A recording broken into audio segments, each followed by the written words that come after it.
ವೀಕ್ಷಕರೇ ನಮಸ್ಕಾರ. ಈ ದಿನದ ಪ್ರಮುಖ ಸುದ್ದಿಗಳ ಟಾಪ್ 10 ನ್ಯೂಸ್ಗೆ ಸ್ವಾಗತ. ನಾನು ವಿಜಯಲಕ್ಷ್ಮಿ ಕೋಟಿ. ಕರ್ನಾಟಕ ಸಾಬೂನು ಮತ್ತು ಮಾರ್ಜಕ ನಿಯಮಿತದ ಟೆಂಡರ್ ಪ್ರಕ್ರಿಯೆಯಲ್ಲಿ ಲಂಚ ಪಡೆದ ಪ್ರಕರಣದ ಲೋಕಾಯುಕ್ತ ತನಿಖೆ ತೀವ್ರಗೊಂಡಿದೆ. ಕರ್ನಾಟಕ ಸಾಬೂನು ಮತ್ತು ಮಾರ್ಜಕ ನಿಯಮಿತದ ಟೆಂಡರ್ ಪ್ರಕ್ರಿಯೆಯಲ್ಲಿ ಲಂಚ ಪಡೆದ ಪ್ರಕರಣದ ಲೋಕಾಯುಕ್ತ ತನಿಖೆ ತೀವ್ರಗೊಂಡಿದೆ. ಬಿಜೆಪಿ ಶಾಸಕರ ಪುತ್ರ ಪ್ರಶಾಂತನ ಭ್ರಷ್ಟ ಕಹಾನಿಗಳು ಒಂದ್ ಕಡೆಯಾದ್ರೆ, ಕೋಟಿ ಅಕ್ರಮ ಪ್ರಕರಣದ 1ನೇ ಆರೋಪಿ ಇನ್ನೂ ಕೈಗೆ ಸಿಕ್ಕಿಲ್ಲ. ಪ್ರಕರಣ ದಾಖಲಾಗಿ 3 ದಿನ ಉರುಳಿದರೂ ಶಾಸಕ ಮಾಡಾಳ್ ವಿರೂಪಾಕ್ಷಪ್ಪ ಪತ್ತೆಯಾಗಿಲ್ಲ. ಮೊಬೈಲ್ ಸ್ವಿಚ್ ಆಫ್ ಮಾಡಿಕೊಂಡು ಬೇಲ್ಗಾಗಿಯೇ ಪರದಾಡ್ತಿದ್ದಾರೆ. ಲಂಚಕ್ಕೆ ಕೈ ಚಾಚಿದ್ದ ವೇಳೆಯೇ ಪುತ್ರ ಪ್ರಶಾಂತ್ ಲೋಕಾಯುಕ್ತ ಅಧಿಕಾರಿಗಳ ಬಲೆಗೆ ಬಿದ್ದಿದ್ದ. ತೀವ್ರ ತನಿಖೆ ಮಾಡಿ 5ರ ಕೈಗೆ ಕೋಳ ತೊಡಿಸಿದ ಲೋಕಾಯುಕ್ತ ಸಂಸ್ಥೆ ಪರಪ್ಪನ ಆಶೀರ್ವಾದಕ್ಕೆ ಕಳುಹಿಸಿದೆ. ಆದರೆ ಅಕ್ರಮ ವ್ಯವಹಾರದ 1ನೇ ಆರೋಪಿಯಾಗಿರುವ ಶಾಸಕ ಮಾಡಾಳ್ ವಿರೂಪಾಕ್ಷಪ್ಪ ಮಾತ್ರ ಕೈಗೆ ಸಿಕ್ಕಿಲ್ಲ. ಪ್ರಶಾಂತ್ ಕಚೇರಿಯ ಮೇಲೆ ಲೋಕಾಯುಕ್ತ ದಾಳಿ ಮಾಡಿದ್ದು ಗೊತ್ತಾಗ್ತಿದ್ದಂತೆಯೇ ಶಾಸಕ ವಿರೂಪಾಕ್ಷಪ್ಪ ಎಸ್ಕೇಪ್ ಆಗಿದ್ರು. ಕಳೆದ 3 ದಿನದಿಂದ ಶಾಸಕ ಫೋನ್ ಸ್ವಿಚ್ ಆಫ್ ಮಾಡಿಕೊಂಡಿದ್ದಾರೆ. ಮನೆಯವರಿಗೂ ಯಾವುದೇ ಮಾಹಿತಿ ನೀಡದೆ ಶಾಸಕರು ಸೇಫ್ ಬೇಲ್ ಸೇರಿಕೊಂಡಿದ್ದಾರೆ. ಪ್ರಕರಣದ ಮೊದಲ ಆರೋಪಿ ಶಾಸಕ ಮಾಡಾಳ್ ವಿರೂಪಾಕ್ಷಪ್ಪಗಾಗಿ ಲೋಕಾಯುಕ್ತ ಅಧಿಕಾರಿಗಳು ಹುಡುಕುತ್ತಿದ್ದಾರೆ. ಮಂಡ್ಯದ ಸಂಸದೆ ಸುಮಲತಾ ಅಂಬರೀಶ್ ಕೇಸರಿ ಪಾಳ್ಯಕ್ಕೆ ಪಾದಾರ್ಪಣೆ ಮಾಡ್ತಾರೆ ಅನ್ನೋ ಸುದ್ದಿ ಸಕ್ಕರೆ ನಾಡಿನಲ್ಲಿ ಸಖತ್ ಸದ್ದು ಮಾಡ್ತಿದೆ. ಮಂಡ್ಯದ ಸಂಸದೆ ಸುಮಲತಾ ಅಂಬರೀಶ್ ಕೇಸರಿ ಪಾಳ್ಯಕ್ಕೆ ಪಾದಾರ್ಪಣೆ ಮಾಡ್ತಾರೆ ಅನ್ನೋ ಸುದ್ದಿ ಸಕ್ಕರೆ ನಾಡಿನಲ್ಲಿ ಸಖತ್ ಸದ್ದು ಮಾಡ್ತಿದೆ. ಈ ಬೆನ್ನಲ್ಲೇ ಸಕ್ಕರೆ ನಾಡಿನ ಅಕ್ಕರೆಯ ನಾಯಕ ಮಾಜಿ ಸಿಎಂ ಎಸ್.ಎಂ. ಕೃಷ್ಣ ಅವರನ್ನು ಸುಮಲತಾ ಭೇಟಿಯಾಗಿರೋದು ಮತ್ತಷ್ಟು ಕುತೂಹಲ ಮೂಡಿಸಿದೆ. ಬಿಜೆಪಿ ಸೇರ್ಪಡೆಯ ಬಗ್ಗೆ ಬೆಂಬಲಿಗರ ಸಭೆ ನಡೆಸಿದ ಸುಮಲತಾ ಅಂಬರೀಶ್ ಅಭಿಪ್ರಾಯ ಸಂಗ್ರಹಿಸಿದ್ದಾರೆ. ಕಳೆದ 5-6 ತಿಂಗಳಿಂದ ಸುಮಲತಾ ಇವತ್ತು ಬಿಜೆಪಿ ಸೇರ್ತಾರೆ, ನಾಳೆ ಸೇರ್ತಾರೆ ಅನ್ನೋ ಸುದ್ದಿ ಸಕ್ಕರೆ ನಾಡಿನ ಮೂಲೆ ಮೂಲೆಯಲ್ಲೂ ಮಾರ್ದನಿಸುತ್ತಲೇ ಇದೆ. ಆದರೆ ಕೇಸರಿ ಪಾಳ್ಯ ಸೇರಿಕೊಳ್ಳಲು ಮೀನಾಮೇಷ ಎಣಿಸುತ್ತಿರುವ ಸುಮಲತಾ ಇನ್ನೂ ಬಿಜೆಪಿ ಸೇರ್ಪಡೆಗೆ ಮುಹೂರ್ತ ಫಿಕ್ಸ್ ಮಾಡಿಲ್ಲ. ಆದರೆ ಸುಮಲತಾ ಮೇಲಿಂದ ಮೇಲೆ ಕೇಸರಿ ನಾಯಕರ ಜೊತೆ ಕಾಣಿಸಿಕೊಳ್ಳುತ್ತಿರೋದು ಬಿಜೆಪಿಗೆ ಬಂದೇ ಬರ್ತಾರೆ ಅನ್ನೋ ನಂಬಿಕೆಯನ್ನ ಇನ್ನೂ ಜೀವಂತವಾಗಿ ಉಳಿಸಿದೆ. ಸಾಲು ಸಾಲು ಬಿಜೆಪಿ ನಾಯಕರನ್ನು ಭೇಟಿಯಾಗ್ತಿರೋ ಸುಮಲತಾ ಸದ್ಯ ಬಿಜೆಪಿ ಹಿರಿಯ ನಾಯಕ ಮಾಜಿ ಸಿಎಂ ಎಸ್.ಎಂ. ಕೃಷ್ಣ ಅವರನ್ನು ಭೇಟಿಯಾಗಿ ಅಚ್ಚರಿ ಮೂಡಿಸಿದ್ದಾರೆ. ಕೇಸರಿ ಅಖಾಡಕ್ಕೆ ರೆಬಲ್ ಲೇಡಿ ಎಂಟ್ರಿ ಆಗ್ತಾರೆ ಅನ್ನೋ ಸುದ್ದಿಗೆ ಸುಮಲತಾ ಹಾಗೂ ಎಸ್.ಎಂ. ಕೃಷ್ಣ ಅವರ ಭೇಟಿ ಪುಷ್ಟಿ ನೀಡಿದೆ. ಬೆಂಗಳೂರಿನ ಸದಾಶಿವನಗರದ ನಿವಾಸಕ್ಕೆ ಭೇಟಿ ನೀಡಿದ ಸುಮಲತಾ ಎಸ್.ಎಂ. ಕೃಷ್ಣ ಅವರನ್ನು ಸೌಹಾರ್ದಯುತವಾಗಿ ಭೇಟಿಯಾಗಿದ್ದಾರೆ. ಆದರೆ ಎಸ್.ಎಂ. ಕೃಷ್ಣ ಭೇಟಿ ಬಳಿಕ ಪ್ರಕ್ರಿಯೆ ನೀಡಿರುವಂತಹ ಸುಮಲತಾ ಮತ್ತೆ ಅಡ್ಡಗೋಡೆಯ ಮೇಲೆ ದೀಪ ಇಟ್ಟಿದ್ದಾರೆ. ಎಸ್.ಎಂ. ಕೃಷ್ಣ ಹಾಗೂ ನನ್ನ ಭೇಟಿ ವೇಳೆ ಯಾವುದೇ ರಾಜಕೀಯ ಚರ್ಚೆ ನಡೆದಿಲ್ಲ ಅಂತ ತಿಳಿಸಿದ್ದಾರೆ. ಪ್ರಧಾನಿ ನರೇಂದ್ರ ಮೋದಿ ಎದುರು ಕಾಂಗ್ರೆಸ್ ನಾಯಕ ರಾಹುಲ್ ಗಾಂಧಿ ಬಚ್ಚ ಇದ್ದ ಹಾಗೆ ಎಂದು ಮಾಜಿ ಸಿಎಂ ಬಿಎಸ್ ಯಡಿಯೂರಪ್ಪ ಹರಿಹಾಯ್ದಿದ್ದಾರೆ. ಪ್ರಧಾನಿ ನರೇಂದ್ರ ಮೋದಿ ಎದುರು ಕಾಂಗ್ರೆಸ್ ನಾಯಕ ರಾಹುಲ್ ಗಾಂಧಿ ಬಚ್ಚ ಇದ್ದ ಹಾಗೆ ಎಂದು ಮಾಜಿ ಸಿಎಂ ಬಿಎಸ್ ಯಡಿಯೂರಪ್ಪ ಹರಿಹಾಯ್ದಿದ್ದಾರೆ. ರಾಮದುರ್ಗ ಪಟ್ಟಣದಲ್ಲಿ ನಡೆದ ಬಿಜೆಪಿ ವಿಜಯ ಸಂಕಲ್ಪ ಸಮಾವೇಶದಲ್ಲಿ ಅವರು ಮಾತನಾಡಿ, ಇಡೀ ಜಗತ್ತೇ ಮೆಚ್ಚಿರುವ ನಾಯಕ ಅಂದ್ರೆ ಮೋದಿ. ಅಭಿವೃದ್ಧಿ ದಾಪುಗಾಲು ಹಾಕುವ ಶುಭ ಸಂದರ್ಭ ಇದು. ಜನರು ಪ್ರಧಾನಿ ಮೋದಿ ಆಡಳಿತವನ್ನ ಮೆಚ್ಚಿದ್ದಾರೆ. ಮೋದಿ ಒಂದೇ ಒಂದು ದಿನ ವಿಶ್ರಾಂತಿ ತೆಗೆದುಕೊಂಡಿಲ್ಲ. ಅವರ ಕಾರ್ಯಕ್ಕೆ ನಾವು ಬೆಂಬಲ ನೀಡಬೇಕಿದೆ. ನಿತ್ಯ ಪೂಜೆ ಮಾಡುವ ವೇಳೆ ಮೋದಿಗೆ ಒಳ್ಳೆಯದು ಆಗಲಿ, ದೇಶಕ್ಕೆ ಒಳ್ಳೆಯದು ಆಗಲಿ ಅಂತ ಬೇಡಿಕೊಳ್ಳಿ ಎಂದು ಮಹಿಳೆಯರಿಗೆ ಯಡಿಯೂರಪ್ಪ ಮನವಿ ಮಾಡಿಕೊಂಡರು. ಸ್ಪಷ್ಟ ಬಹುಮತ ಮತ್ತೆ ನಮಗೆ ಬರುತ್ತೆ. ನಾನು ಮನೆಯಲ್ಲಿ ಕುಳಿತುಕೊಳ್ಳಲ್ಲ. 3 ತಿಂಗಳ ಕಾಲ ರಾಜ್ಯದ ಉದ್ದಗಲಕ್ಕೂ ಓಡಾಡುತ್ತೇನೆ ಮತ್ತು ಪಕ್ಷ ಸಂಘಟನೆ ಮಾಡುತ್ತೇನೆ ಎಂದು ಹೇಳಿದರು. ಇಲ್ಲಿನ ಶಾಸಕರು 3,000 ಕೋಟಿ ಅನುದಾನ ತಂದಿದ್ದಾರೆ. ಕ್ಷೇತ್ರದ ಅಭಿವೃದ್ಧಿ ಮಾಡಿದ್ದಕ್ಕೆ ಅವರಿಗೆ ಅಭಿನಂದನೆ ಸಲ್ಲಿಸುತ್ತೇನೆ ಎಂದರು. ಯಾದವಾಡ್ ಬಗ್ಗೆ ಇಷ್ಟೊಂದು ಗೌರವ ಸಲ್ಲಿಸಿದ್ದು ಖುಷಿ ತಂದಿದೆ. ಇಲ್ಲಿಗೆ ನಾವು 500 ರೂಪಾಯಿ ಕೊಟ್ಟು ಯಾರನ್ನು ನಾವು ಕರೆದುಕೊಂಡು ಬಂದಿಲ್ಲ. ಸಿದ್ದರಾಮಯ್ಯ ಆ್ಯಂಡ್ ಕಂಪ್ನಿ ನಿಮಗೆ ಹೇಳೋದು ನಾನು, ಹಗಲು ಕನಸು ಕಾಣುತ್ತಿದ್ದೀರಿ, ಅದು ಆಗೋದಿಲ್ಲ. ದೇಶದ ಎಲ್ಲ ಕಡೆ ಅಧಿಕಾರ ಕಳೆದುಕೊಂಡು ತಬ್ಬಲಿಯಾಗಿದ್ದೀರಿ ಎಂದು ಕಿಡಿಕಾರಿದರು. ಮಾಜಿ ಸಿಎಂ ಎಚ್.ಡಿ. ಕುಮಾರಸ್ವಾಮಿ ಹಾಗೂ ಕೆಪಿಸಿಸಿ ಅಧ್ಯಕ್ಷ ಡಿ.ಕೆ. ಶಿವಕುಮಾರ್ ಕಳ್ಳ ಮಳ್ಳ ಇದ್ದ ಹಾಗೆ ಇದೀಗ ಜೋಡೆತ್ತು ಹೋಗಿ ಕುಂಟೆತ್ತು ಆಗಿದೆ ಎಂದು ಸಚಿವ ಆರ್. ಅಶೋಕ್ ವಾಗ್ದಾಳಿ ಮಾಡಿದ್ದಾರೆ. ಮಾಜಿ ಸಿಎಂ ಎಚ್.ಡಿ. ಕುಮಾರಸ್ವಾಮಿ ಹಾಗೂ ಕೆಪಿಸಿಸಿ ಅಧ್ಯಕ್ಷ ಡಿ.ಕೆ. ಶಿವಕುಮಾರ್ ಕಳ್ಳಮಳ್ಳ ಇದ್ದ ಹಾಗೆ ಇದೀಗ ಜೋಡೆತ್ತು ಹೋಗಿ ಕುಂಟೆತ್ತು ಆಗಿದೆ ಎಂದು ಸಚಿವ ಆರ್. ಅಶೋಕ್ ವಾಗ್ದಾಳಿ ಮಾಡಿದರು. ಬಿಡದಿಯಲ್ಲಿ ನಡೆದ ಬಿಜೆಪಿ ವಿಜಯ ಸಂಕಲ್ಪ ಯಾತ್ರೆಯಲ್ಲಿ ಮಾತನಾಡಿದ ಅವರು, ನಿಮ್ಮ ಆಯ್ಕೆ ಲಾಟ್ರಿ ಸಿಎಂ ಕಡೆ ಹೋಗಬಾರದು. ಸುಭದ್ರ ಸರ್ಕಾರ ಬೇಕು. ಬಾಂಬೆ ಕಡೆ ಓಡುವ ಸರ್ಕಾರ ಏಕೆ ಬೇಕು? ಇಷ್ಟು ವರ್ಷ ರಾಮನಗರ ಜನರು ಕಾಂಗ್ರೆಸ್ ಜೆಡಿಎಸ್ಗೆ ಮತ ನೀಡಿದ್ದೀರಿ. ಆದರೆ ಜಿಲ್ಲೆಯಲ್ಲಿ ಯಾವ ಅಭಿವೃದ್ಧಿ ಮಾಡಿದ್ದಾರೆ ಎಂದು ಪ್ರಶ್ನಿಸಿದರು. ಬೆಂಗಳೂರು ಮೈಸೂರು ಹೈವೇ ನಿರ್ಮಾಣದಲ್ಲಿ ಬಿಜೆಪಿ ಸಂಸದ ಪ್ರತಾಪ್ ಸಿಂಹ ಪರಿಶ್ರಮವಿದೆ. ಆದರೆ ಸ್ಥಳೀಯ ಸಂಸದ ಹಾಗೂ ಶಾಸಕ ಏನು ಮಾಡಿದ್ದಾರೆ ಎಂದು ಕಿಡಿಕಾರಿದರು. ಕರ್ನಾಟಕದಲ್ಲಿ 40% ಕಮಿಷನ್ ಸರ್ಕಾರ ಇದ್ದು ಅದನ್ನು ಕಿತ್ತೊಗೆದು 5 ವರ್ಷಗಳ ಕಾಲ ಭ್ರಷ್ಟಾಚಾರ ಮುಕ್ತ ಸರ್ಕಾರ ನೀಡಲು ಆಮ್ ಆದ್ಮಿ ಪಕ್ಷಕ್ಕೆ ಒಂದು ಅವಕಾಶ ನೀಡುವಂತೆ ದೆಹಲಿ ಮುಖ್ಯಮಂತ್ರಿ ಅರವಿಂದ್ ಕೇಜ್ರಿವಾಲ್ ರಾಜ್ಯದ ಜನತೆಗೆ ಮನವಿ ಮಾಡಿದ್ದಾರೆ. ಕರ್ನಾಟಕದಲ್ಲಿ 40% ಕಮಿಷನ್ ಸರ್ಕಾರ ಇದ್ದು ಇದನ್ನು ಕಿತ್ತೊಗೆದು 5 ವರ್ಷಗಳ ಕಾಲ ಭ್ರಷ್ಟಾಚಾರ ಮುಕ್ತ ಸರ್ಕಾರ ನೀಡಲು ಆಮ್ ಆದ್ಮಿ ಪಕ್ಷಕ್ಕೆ ಒಂದು ಅವಕಾಶ ನೀಡುವಂತೆ ದೆಹಲಿ ಮುಖ್ಯಮಂತ್ರಿ ಅರವಿಂದ್ ಕೇಜ್ರಿವಾಲ್ ರಾಜ್ಯದ ಜನತೆಗೆ ಮನವಿ ಮಾಡಿದ್ದಾರೆ. ದಾವಣಗೆರೆಯಲ್ಲಿ ಆಮ್ ಆದ್ಮಿ ಪಕ್ಷದ ಸಮಾವೇಶ ಉದ್ಘಾಟಿಸಿ ಮಾತನಾಡಿದ ಕೇಜ್ರಿವಾಲ್, ಎಎಪಿ ಅಧಿಕಾರಕ್ಕೆ ಬಂದರೆ ರಾಜ್ಯದ ಜನತೆಗೆ ಉಚಿತ ವಿದ್ಯುತ್, ಸರ್ಕಾರಿ ಶಾಲೆಗಳಲ್ಲಿ ಗುಣಮಟ್ಟದ ಶಿಕ್ಷಣ ಹಾಗೂ ಉತ್ತಮ ಆರೋಗ್ಯ ಸೇವೆ ನೀಡುವುದಾಗಿ ಭರವಸೆ ನೀಡಿದರು. ದೆಹಲಿ ಮತ್ತು ಪಂಜಾಬ್ನಲ್ಲಿ ನಾವೇನು ಮಾಡಿದ್ದೇವೆ ಎಂಬುದು ಜನರಿಗೆ ಗೊತ್ತಿದೆ. ಪಂಜಾಬ್ ಮತ್ತು ದೆಹಲಿಯಲ್ಲಿ ಪ್ರಾಮಾಣಿಕ ಸರ್ಕಾರ ಕೊಟ್ಟಂತೆ ಇಲ್ಲಿಯೂ ಭ್ರಷ್ಟಾಚಾರ ಮುಕ್ತ ಸರ್ಕಾರ ನೀಡುತ್ತೇವೆ ಎಂದು ದೆಹಲಿ ಸಿಎಂ ಅರವಿಂದ್ ಕೇಜ್ರಿವಾಲ್ ಹೇಳಿದ್ದಾರೆ. ಡಬಲ್ ಎಂಜಿನ್ ಸರ್ಕಾರ ತರುತ್ತೇವೆ ಎಂದು ಕಳೆದ ವಿಧಾನಸಭಾ ಚುನಾವಣೆಯ ಸಂದರ್ಭದಲ್ಲಿ ಪ್ರಧಾನಿ ನರೇಂದ್ರ ಮೋದಿ ಅವರು ಭರವಸೆ ನೀಡಿದ್ದರು. ಜನ ಅದನ್ನು ನಂಬಿ ಅಧಿಕಾರವನ್ನು ನೀಡಿದರು. ಡಬಲ್ ಎಂಜಿನ್ ಸರ್ಕಾರ ಬಂದು ಇಲ್ಲಿ ಭ್ರಷ್ಟಾಚಾರವೇ ಡಬಲ್ ಆಯಿತು. 20% ಇದ್ದಿದ್ದು 40% ಆಯಿತು ಎಂದು ದೆಹಲಿ ಸಿಎಂ ರಾಜ್ಯ ಬಿಜೆಪಿ ಸರ್ಕಾರದ ವಿರುದ್ಧ ತೀವ್ರ ವಾಗ್ದಾಳಿ ನಡೆಸಿದರು.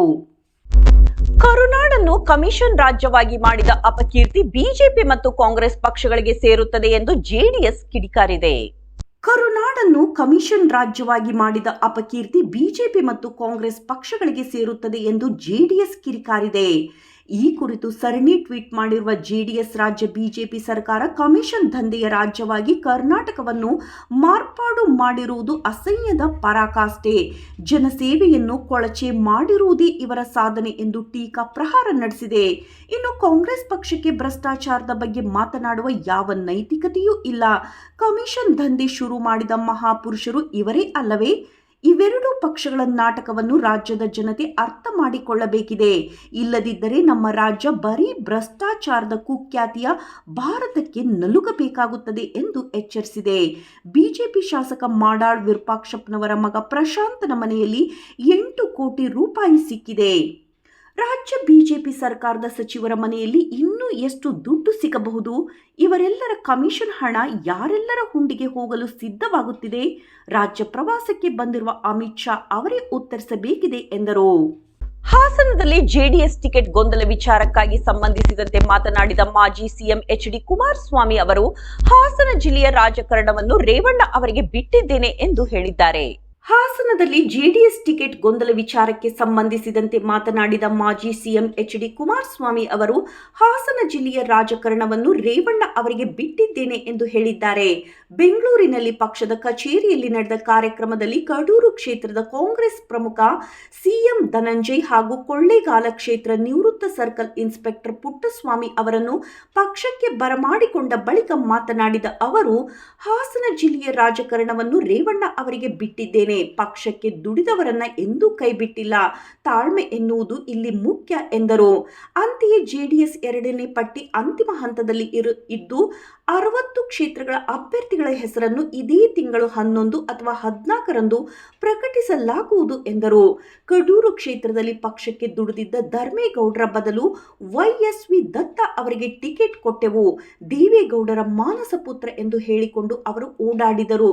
ದತ್ತ ಅವರು ವಿಧಾನಸಭೆಯಲ್ಲಿ ನಿನಗೆ ನೆರವಾಗುತ್ತಾರೆ ಎಂದು ದೇವೇಗೌಡರು ಹೇಳಿದ್ದರು. ಆದರೆ ದತ್ತ ನೆರವು ಆಗಲಿಲ್ಲ, ಪಕ್ಷಕ್ಕೆ ದ್ರೋಹ ಮಾಡಿ ಹೋದರು ಎಂದು ಕಿಡಿಕಾರಿದರು. ಬಿಜೆಪಿ ಆಡಳಿತದಲ್ಲಿ ಕರ್ನಾಟಕದಲ್ಲಿ ಭ್ರಷ್ಟಾಚಾರ ಉತ್ತುಂಗಕ್ಕೆ ಏರಿದೆ ಎಂದು ಎಐಸಿಸಿ ಪ್ರಧಾನ ಕಾರ್ಯದರ್ಶಿ ಮತ್ತು ರಾಜ್ಯದ ಪಕ್ಷ ಉಸ್ತುವಾರಿ ರಣದೀಪ್ ಸಿಂಗ್ ಸುರ್ಜೇವಾಲಾ ಹೇಳಿದ್ದಾರೆ. ಬಿಜೆಪಿ ಆಡಳಿತದಲ್ಲಿ ಕರ್ನಾಟಕದಲ್ಲಿ ಭ್ರಷ್ಟಾಚಾರ ಉತ್ತುಂಗಕ್ಕೆ ಏರಿದೆ ಎಂದು ಎಐಸಿಸಿ ಪ್ರಧಾನ ಕಾರ್ಯದರ್ಶಿ ಮತ್ತು ರಾಜ್ಯದ ಪಕ್ಷ ಉಸ್ತುವಾರಿ ರಣದೀಪ್ ಸಿಂಗ್ ಸುರ್ಜೇವಾಲಾ ಶುಕ್ರವಾರ ಹೇಳಿದ್ದಾರೆ. ನೌಕರಿ ಪಡೆಯಲು ಪದವಿ ಬೇಕಿಲ್ಲ, ಸರ್ಕಾರಕ್ಕೆ ಲಂಚ ಕೊಡಲು ಆಸ್ತಿ ಇರಬೇಕು ಎಂಬ ಭಾವನೆಯನ್ನು ಬಿಜೆಪಿ ಜನರಲ್ಲಿ ಬೆಳೆಸುತ್ತಿದೆ ಎಂದು ದೂರಿದರು. ಮುಖ್ಯಮಂತ್ರಿ ಬಸವರಾಜ ಬೊಮ್ಮಾಯಿ ಅವರು ತಮ್ಮ ಮೂಗಿನ ನೇರಕ್ಕೆ ಭ್ರಷ್ಟಾಚಾರ ನಡೆಯುತ್ತಿರುವುದರಿಂದ ನೈತಿಕ ಹೊಣೆ ಹೊತ್ತು ರಾಜೀನಾಮೆ ನೀಡಬೇಕು ಎಂದು ಆಗ್ರಹಿಸಿದ ಅವರು, ಬೊಮ್ಮಾಯಿ ಸರ್ಕಾರದಲ್ಲಿನ ಭ್ರಷ್ಟಾಚಾರದ ಪ್ರಮಾಣದ ಬಗ್ಗೆ ಸಂಪೂರ್ಣ ವರದಿ ಮತ್ತು ಭ್ರಷ್ಟಾಚಾರದ ಆರೋಪಗಳ ಬಗ್ಗೆ ಕರ್ನಾಟಕ ಹೈಕೋರ್ಟ್ ಮುಖ್ಯ ನ್ಯಾಯಾಧೀಶರಿಂದ ತನಿಖೆ ನಡೆಸುವಂತೆ ಕೋರಿದರು. ಈ 40% ಕಮಿಷನ್ ಸರ್ಕಾರದಲ್ಲಿ ಭ್ರಷ್ಟಾಚಾರವು ಆವರಿಸಿರುವ ರೀತಿ ಇಡೀ ರಾಜ್ಯವನ್ನೇ ನಾಚಿಸುವಂತೆ ಮಾಡಿದೆ. Karnataka soaps and detergents limited ಅಧ್ಯಕ್ಷ ಹಾಗೂ ಚನ್ನಗಿರಿಯ ಬಿಜೆಪಿ ಶಾಸಕ ಮಾಡಾಳ್ ವಿರೂಪಾಕ್ಷಪ್ಪ ಅವರ ಪುತ್ರ 40 ಲಕ್ಷ ರೂಪಾಯಿಯೊಂದಿಗೆ ರೆಡ್ ಹ್ಯಾಂಡ್ ಆಗಿ ಸಿಕ್ಕಬಿದ್ದಿದ್ದನ್ನು ನಾವು ನೋಡಿದ್ದೇವೆ ಎಂದು ದೂರಿದರು. ಇದಲ್ಲದೆ ಅವರ ಕಚೇರಿಯಿಂದ 1.7 ಕೋಟಿ ರೂಪಾಯಿಗಳನ್ನು ಮತ್ತು 24 ಗಂಟೆಗಳ ಒಳಗೆ ಅವರ ನಿವಾಸದಿಂದ 6 ಕೋಟಿ ರೂಪಾಯಿಗಳನ್ನು ವಶಪಡಿಸಿಕೊಳ್ಳಲಾಗಿದೆ. ಬಿಜೆಪಿ ಸರ್ಕಾರದ ಭ್ರಷ್ಟಾಚಾರ ಮೈಸೂರು ಸ್ಯಾಂಡಲ್ ಸೋಪಿನ ಪರಿಮಳವನ್ನು ಮಣ್ಣಾಗಿಸಿದೆ ಎಂದರು. ಮುಖ್ಯಮಂತ್ರಿ ಹುದ್ದೆಯ ಆಕಾಂಕ್ಷಿಯಾಗುವುದರಲ್ಲಿ ಯಾವುದೇ ತಪ್ಪಿಲ್ಲ ಎಂದು ವಿಧಾನಸಭೆಯ ವಿರೋಧ ಪಕ್ಷದ ನಾಯಕ ಸಿದ್ದರಾಮಯ್ಯ ಹೇಳಿದ್ದಾರೆ. ಮುಖ್ಯಮಂತ್ರಿ ಹುದ್ದೆಯ ಆಕಾಂಕ್ಷಿಯಾಗುವುದರಲ್ಲಿ ಯಾವುದೇ ತಪ್ಪಿಲ್ಲ ಎಂದು ವಿಧಾನಸಭೆಯ ವಿರೋಧ ಪಕ್ಷದ ನಾಯಕ ಸಿದ್ದರಾಮಯ್ಯ ಅವರು ಶುಕ್ರವಾರ ಹೇಳಿದ್ದಾರೆ. ಬೆಳಗಾವಿ ನಗರದಲ್ಲಿ ಸುದ್ದಿಗಾರರೊಂದಿಗೆ ಮಾತನಾಡಿದ ಮಾಜಿ ಸಿಎಂ, ಆಕಾಂಕ್ಷಿಯಾಗುವುದರಲ್ಲಿ ಯಾವುದೇ ತಪ್ಪಿಲ್ಲ. ನಾನು ಮತ್ತು ಕೆಪಿಸಿಸಿ ಅಧ್ಯಕ್ಷ ಡಿಕೆ ಶಿವಕುಮಾರ್ ಇಬ್ಬರೂ ಸಿಎಂ ಆಕಾಂಕ್ಷಿಗಳಾಗಿದ್ದೇವೆ ಎಂದರು. ಚುನಾವಣೆಯ ನಂತರ ಶಾಸಕಾಂಗ ಪಕ್ಷವು ತನ್ನ ನಾಯಕನನ್ನು ಆಯ್ಕೆ ಮಾಡುತ್ತದೆ ಮತ್ತು ಅವರಿಗೆ ಹೈಕಮಾಂಡ್ ಬೆಂಬಲಿತ ನೀಡುತ್ತದೆ. ನಂತರ ಆ ನಾಯಕ ಮುಖ್ಯಮಂತ್ರಿಯಾಗುತ್ತಾನೆ ಎಂದು ಸಿದ್ದರಾಮಯ್ಯ ಹೇಳಿದರು. ಅಮಿತ್ ಶಾ ಅವರೇ, ನಿಮಗೆ ದಮ್ಮು ತಾಕತ್ತಿದ್ರೆ ಪತ್ರಿಕಾಗೋಷ್ಠಿ ನಡೆಸಿ ಭ್ರಷ್ಟಾಚಾರದ ಪ್ರಶ್ನೆಗಳಿಗೆ ಉತ್ತರಿಸುವಿರಾ? ನಾವು ಪ್ರಜಾಪ್ರಭುತ್ವ ವ್ಯವಸ್ಥೆಯಲ್ಲಿದ್ದೇವೆ ಮತ್ತು ನಾವೆಲ್ಲರೂ ಆಕಾಂಕ್ಷಿಗಳನ್ನು ಹೊಂದಿದ್ದೇವೆ. ಕಾಂಗ್ರೆಸ್ ಪ್ರಜಾಸತ್ತಾತ್ಮಕ ಪಕ್ಷವಾಗಿದ್ದು ಚುನಾಯಿತ ಶಾಸಕರು ಶಾಸಕಾಂಗ ಪಕ್ಷದ ನಾಯಕನನ್ನು ಆಯ್ಕೆ ಮಾಡುತ್ತಾರೆ. ಆದರೆ ಬಿಜೆಪಿಯಲ್ಲಿ ವಿಷಯಗಳು ವಿಭಿನ್ನವಾಗಿವೆ ಮತ್ತು ಹಾಲಿ ಮುಖ್ಯಮಂತ್ರಿ ಬಸವರಾಜ ಬೊಮ್ಮಾಯಿ ಪ್ರಜಾಸತ್ತಾತ್ಮಕವಾಗಿ ಆಯ್ಕೆಯಾಗಿಲ್ಲ ಎಂದರು.